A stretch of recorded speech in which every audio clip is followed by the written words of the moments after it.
Sometimes it feels like the sun will never rise, like the birds will never sing again. Believe in a power greater than what you are going through. When you don't know what to do, keep breathing.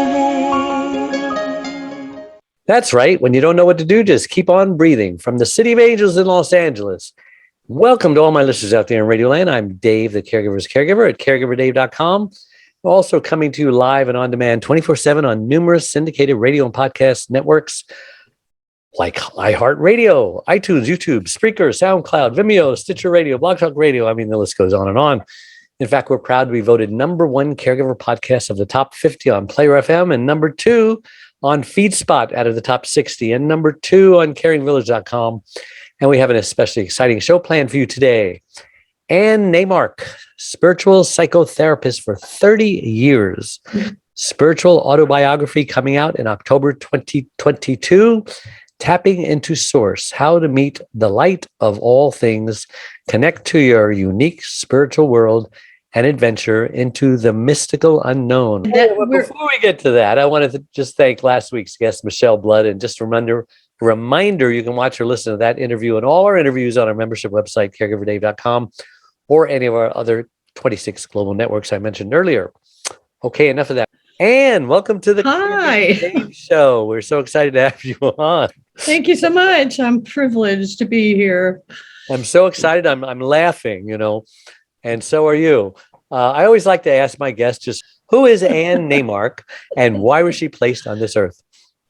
Oh my goodness. Okay, I wasn't expecting that. Well, my quick answer would be to help people exactly what the title of the book was talking about, in a way, to help people get in touch with who they really are and their own connection to spirituality, and whatever the way that looks like. It could be, everybody's unique, so everybody has their own shtick on it. Yeah. And help them be the love that they are. Well, let's get rid of the elephant in the room right away, because there's a lot of people who have an image when someone talks about spirituality and mysticism and some of those other, buzzwords. Yeah. What exactly are we talking about? Are we talking about one thing or another? You just tell us. We're talking about one thing or another. Okay. Yeah. This is about my own experience, this book. When I work with clients, I also bring in, what is your spirituality? Do you have one? Do you work with it? If you don't, what do you love? What makes you feel calm? What makes you feel great? And a lot of people say nature. And I feel like nature is just as spiritual as anything else, maybe more so. So people Jesus would be a good answer as well, right? Sure, absolutely. I mean, there's so many links to source, or people say God, and the cultures are different. So my take on it is that each culture needed a guidepost according to what the culture was. Yeah, like my new book, Secrets from the Hammock, Uncommon Wisdom for Uncommon Times. I talk about mind wisdom, body wisdom, and spirit wisdom, because, a successful person needs success in all those areas, their finances, their health, their spirituality, and their emotions and their intellect. It's all, this is who we are. We're not just, flesh and blood. Exactly. I totally agree with you. That's how I approach working with people.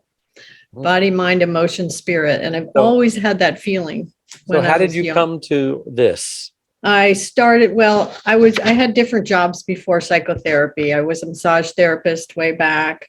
I became a nurse. I got bored being a nurse, and I was a meditator at that time. And in my meditation one day, I was like, okay, what would really work for me and make me happy? So in that same 5 days after that, 3 people said, I think you'd be a good counselor. And I said, really? And then the same week, I saw an ad in a little paper for advertising a master's program in therapy and counseling. And I thought, well, I think I'll go. And I went, I liked it. I signed up and here I am.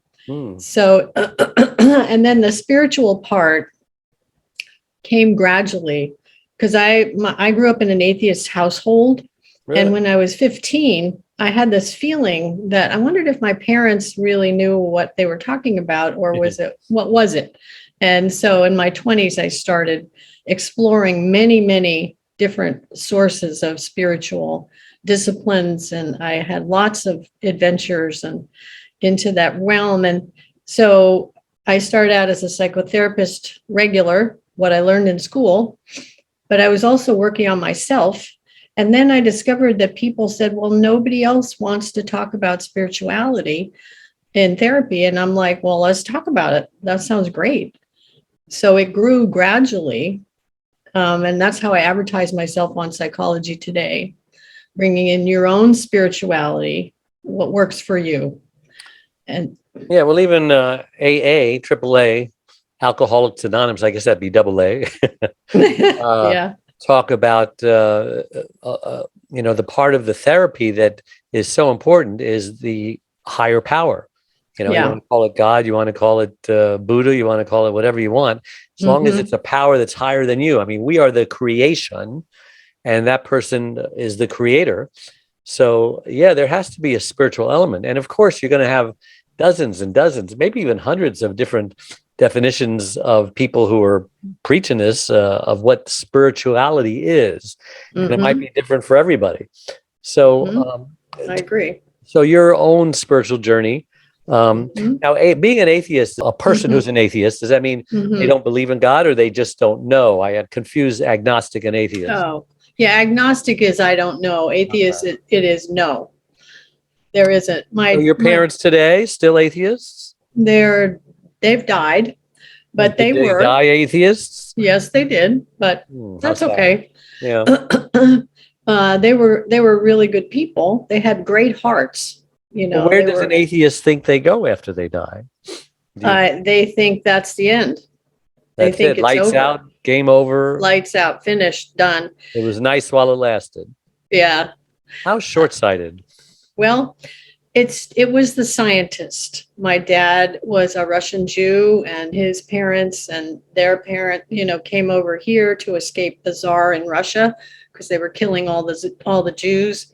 And his parents were that way too. So at some Einstein point, was a scientist, and he was very spiritual. Yes, he was. I know, but who knows? I don't know how they came into that. My dad had an idea that a man made up God to make himself feel better. Yeah. Well, guess what? He knows the truth today, doesn't he? Well, yeah, I can feel him, and I've tuned into him, and my sister too, since he's died, and we know he's fine, and he's got some a new experience that he's in his consciousness with, and wherever he's located. Yeah. It's amazing how puny little man about the size of a grain of sand thinks they got it all figured out. We're always going to have questions. Always. It's such an adventure, though. It's just a journey. It's fun. It's fun to discover. So that's part of the. So you had issues. You had issues with your parents, yes? Yeah, definitely. I think we all did. There were three of us. How did that work out? Well, I did a lot of my own personal therapy when I got into graduate school. I noticed that, I had issues. And so I signed up with a therapist and I hung out with him for a long time, worked through a lot of stuff related to, I would say mainly my mother. And my dad, he was more the fun guy. And we could relate to him. My mom was a little different. She was Did they make fun of your journey? Did they mock you or? No, not at all. Or did you? No, I'm like, hey, look where I'm at now. Hey guys, I want to talk about this. And they were like, yeah, no, we're not interested. But that was them. And I can't blame them for any of that. That's fine. That's fine. That's who they were. I don't mind it. So talk about where an adult child helps their parents without feeling overwhelmed or overpowered or guilty. You know, a lot of caregivers who are listening to this program are in that situation. Right. Well, it takes some work generally. What have you gone through with your parents? What are you holding on to inside that bothers you about them? I'm thinking of maybe a client I worked with before he was taking care of his mom. And he had some real issues with her. She wasn't real nice to him, but there was nobody else to take care of her in her whatever she was going through. And he would come in, he was just drained and he felt terrible. So we worked with his inner child, the little guy who went through some trauma, some pain with mom.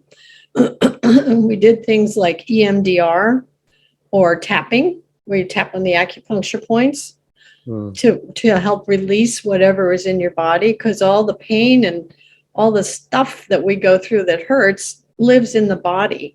And people tend to stay up in their heads to try to figure it out and get rid of it, but it doesn't usually work, not long term.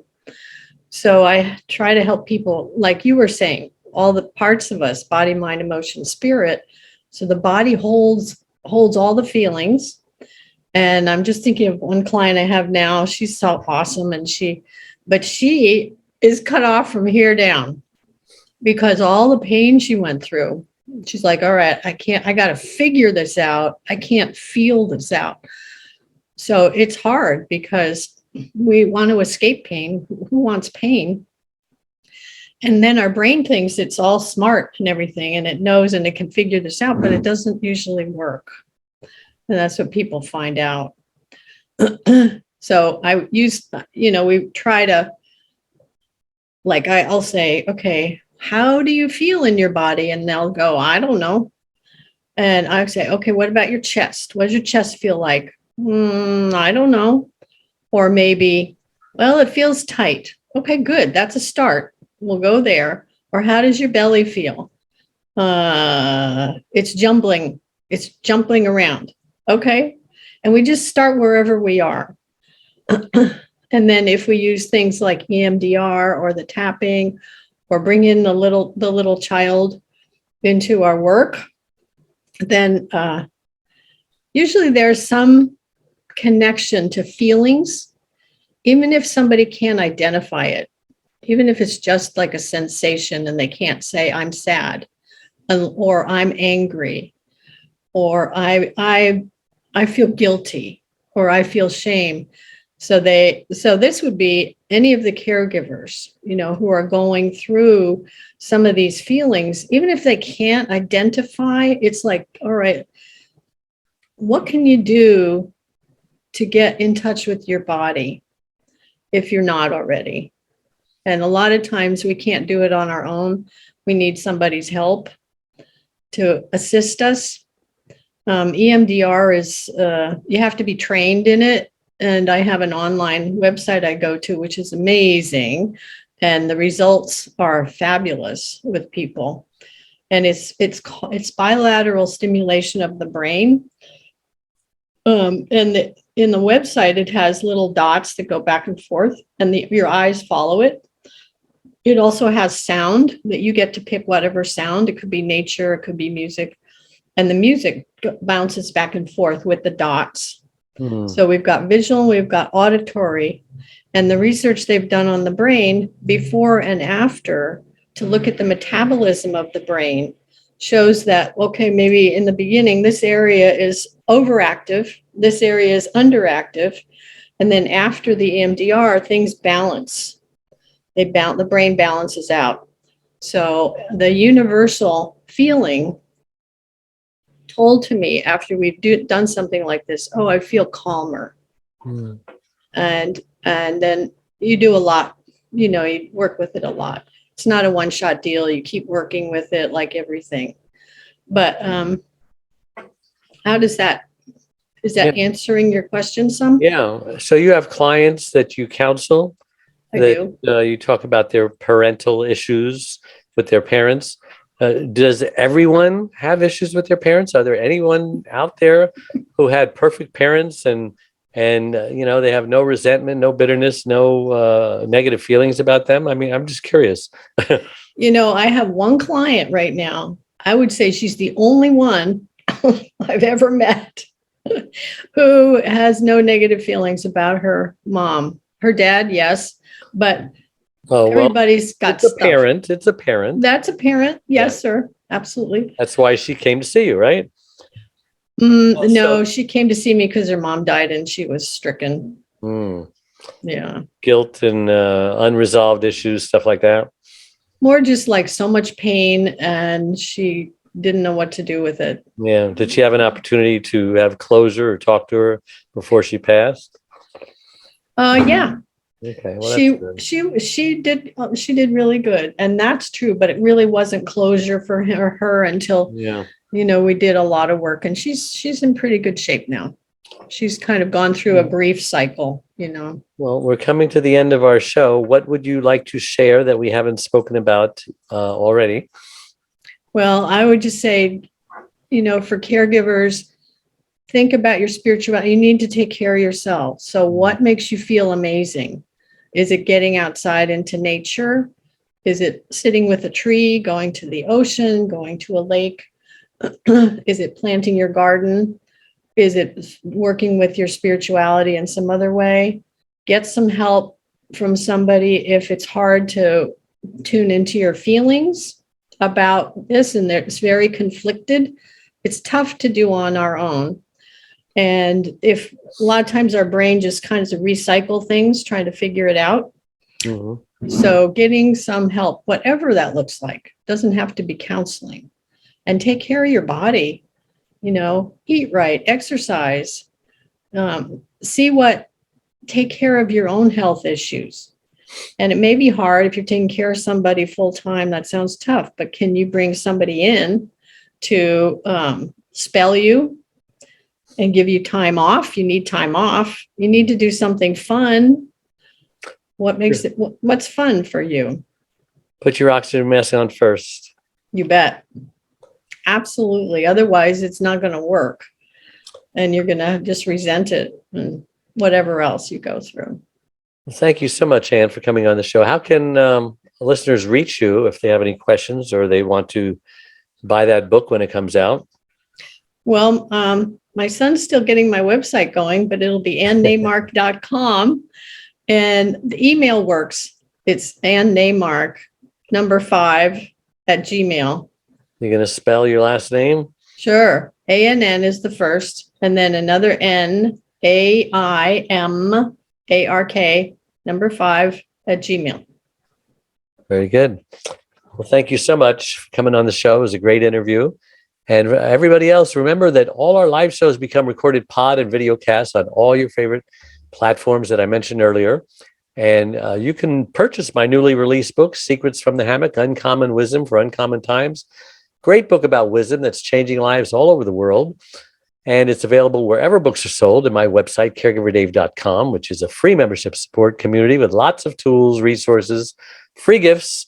And check out my Facebook page with the same name, Caregiver Dave, a community of 34,000 caregivers who minister to each other. And if you click the like or follow button on whatever platform you're watching or listening to this interview on, it helps us reach even more caregivers by improving Google's search engine algorithms. So thank you again, all my listeners out there all over the world, for tuning in every Wednesday and making us the #1 caregiver podcast on the internet. So until next week, same time, same channel, may God richly bless all of you. Bye-bye. I'm Dave Nasani. My fourth book, Secrets from the Hammock, Uncommon Wisdom for Uncommon Times, is a #1 bestseller on Amazon. As a young boy, I was told I possessed an unusual amount of wisdom for my age. As a young man, I found myself counseling friends and older family members whenever they needed answers to their problems. Then at 21, I read the Bible for the very first time and learned how King Solomon asked God for wisdom instead of riches, yet he received both. I was so impressed that I too asked God for wisdom. Soon after, I discovered when lying on my hammock, I would receive wisdom from God. This book is the result of my passion to share with the world wisdom's tremendous benefits. Join me as I reveal practical aspects of wisdom for the mind, body, and spirit. 31 lessons I learned from God that can change your life. Available in hardcover, Audible, Kindle, and paperback, wherever books are sold.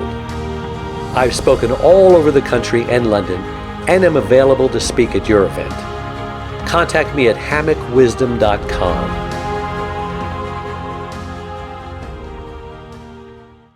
One Arm, One Leg, 100 Words, Overcoming Unbelievable Hardships, is about Charlene, a stroke survivor. Back in 1996, Charlene was a healthy, normal, very active 52-year-old woman whose amazing talents resemble that of both a Martha Stewart and a Wonder Woman. But all that changed when she suffered a massive stroke that left her severely speech-impaired and paralyzed on the right side. Who am I? My name is David. I've had the privilege of being Charlene's husband since 1975. We had a wonderful, fairy tale, storybook-like courtship that culminated in our marriage a year later. Charlene had just come out of a marriage where after 10 years, she received 2 black eyes and a broken nose by her former husband when he came home high on speed. Charlene believed in no second chances of any kind for abuse, so she left. Finding herself all alone in the world with her 5 and 10-year-old daughters Cynthia Lorraine and Deborah Lynn, she started raising them by herself for the next 2 years. Then fate brought us all together. After falling in love with Charlene, Cindy, and Debbie, our love then produced Rebecca Elizabeth. We had a wonderful, normal life for the next 20 years. But today, things are very different for everyone. How about the reaction of 9-time Grammy and Dove Award recipient, the godfather of contemporary gospel Christian music, Andre Crouch? Charlene just won't let the promises of God go, and she has not let her circumstances get in the way of her faith. She's not just a survivor, she's more than a conqueror, as the Bible states. You'll be encouraged by her testimony, regardless of what you're going through. Available everywhere. Sometimes it feels like the sun will never rise, like the birds will never sing.